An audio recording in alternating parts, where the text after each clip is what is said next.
Tuwang-tuwa sila. Ayun. Meron ako ibabalita sa inyo. Diyos ko, maniwala kayo sa hindi. Papatayin, oo, papatayin ni Robot Chang si Flexie.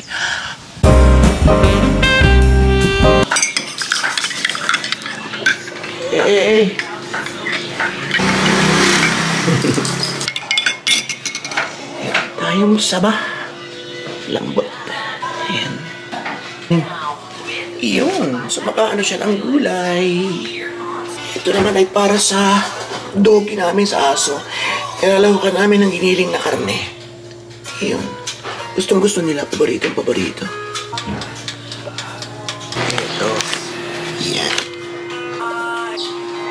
Yan. Okay, come here. Okay, don't eat it yet. Later.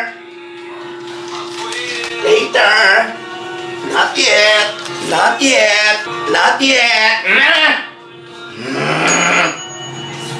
Go!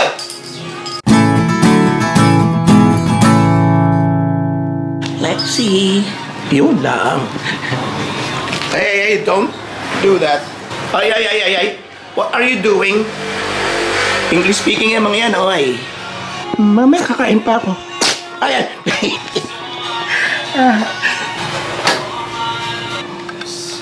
Breakfast tayo.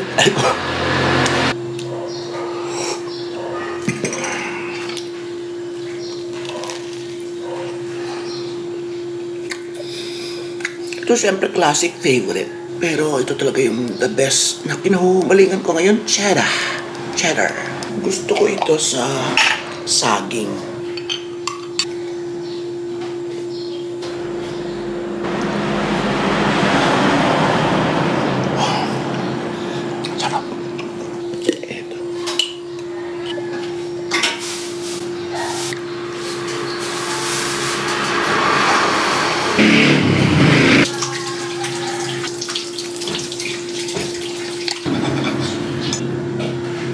Ang tawag dito?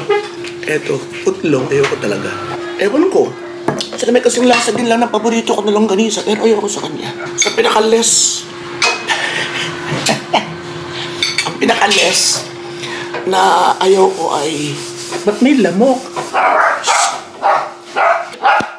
Sikat na naman kayo, ha? Nangangurusunada na naman kayo dyan. Tahimik. Ang pinaka-ayaw ko talaga ay... Ano ba yung matamis na kinulam na tosino? Ayoko ng tosino at ayoko ng putlong. Tosino nakain pa ako pero putlong talaga hindi. Maliban na lang ako walang-wala. Paborito ko yung longganisa. Longganisa. Yun lang. Mga ham, hindi rin ako mahilig. Longganisa lang talaga at saka, ano nga yun? Embutido. Ay, try natin ang kape at lalamig. Isa pa. Ay! Talandi kasi.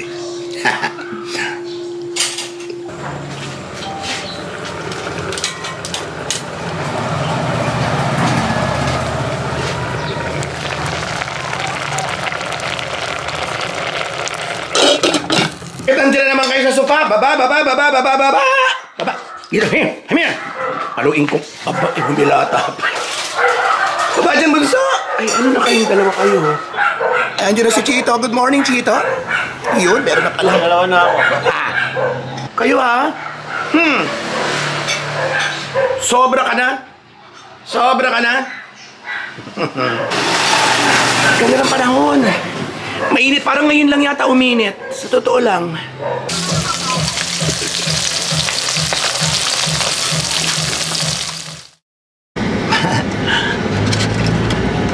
So tayo. Alexi, come on. Huwag umiyak.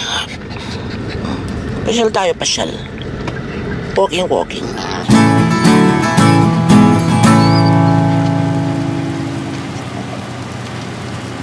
Tuwang-tuwa sila. Ayun. Ngayon lang ulit nakaihi sa labas yan. Naku, tuwang-tuwa sila kasi bihira din nga sila mailabas.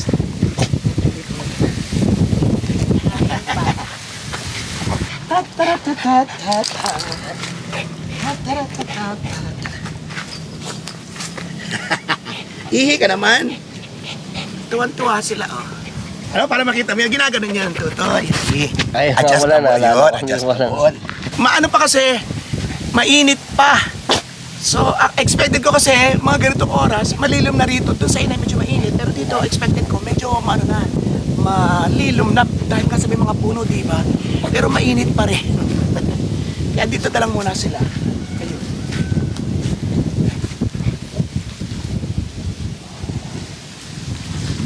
At meron akong balita sa inyo. Diyos ko, maniwala kayo sa hindi? Papatayin. Oo, papatayin ni Roba-chan si Flexie. At maniwala kayo sa hindi, Diyos ko, nung isang araw, 2 beses. After ng New Year, nagsimula na magbago si Roba-chan.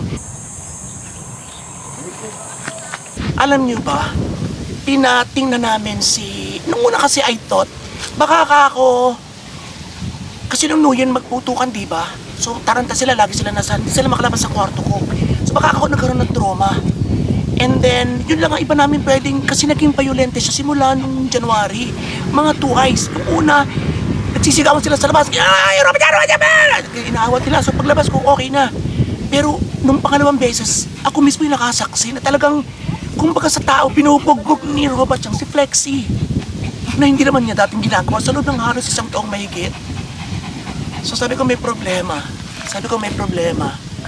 And then, yun ang aming suspecha, yung baka nagkaroon ng trauma. Na baka, kumbaga sa tawag sa ganon, na praning. And then, eto na. Diyos ko. Pinatingnan namin sa doktor. Alam nyo ba, kaya nyo hulaan kung anong dahilan? Kaya nyo bang hulaan kung ano nangyari? Kung ano yung pwedeng suspecha? Ay, naku, Diyos ko. Sana may mga nakahula sa inyo, pero ito yun. Ayan. Ang dahilan ayon sa doktor ay binata na si Roba-chan at gusto ng kumandi. Ano bang tawag sa inyo? Sa amin, kandi. Gusto nang bumaba.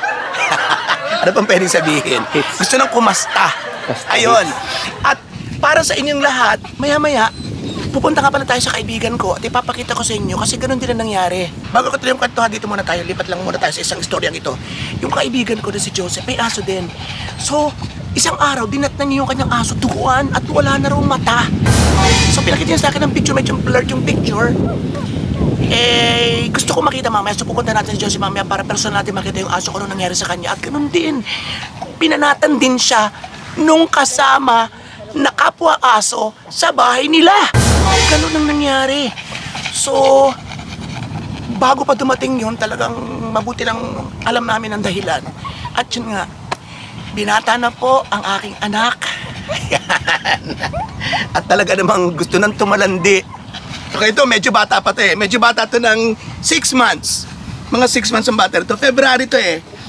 2 years na ito nung January. 2 years na yata ito nung January. Ito 1 year pa lang. 1 year and 1 month. 1 year and 3 months. Parang ganun. So yun. At ang ginastos nila sa ospital, maloloka kayo. Maloloko kayo kung magkano. 10,000 pesos. Diba, ang laki. Actually, ito ay nadala na rin namin sa clinic nung nagkasakit ito, si Roba-chan.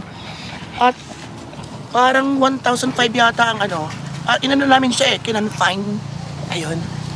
So, mahirap talaga sa mga bagong nag-aalaga ng aso, ay yun, bukod sa pagkain, hindi pwede yung kagaya ng ginagawa natin nung una, na basta kung ano na lang yung kanin, baboy, yun na rin, hindi pwede.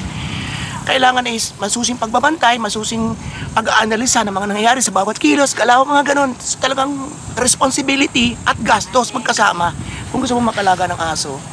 Ayun. So, ayan. Hindi rin namin maipasya. So, konting walking na lang kami at pupuntahan natin si Joseph. Sana nandun siya sa bahay, pero pinessage ko na nandun siya para malaman natin ang katayuan o kalagayan o sitwasyon ng kanyang kawawang papi. Siyempre, sama kayo. Yan si Jenny, aming kasambahay, mabait yan at masipag. Diyos ko. Okay!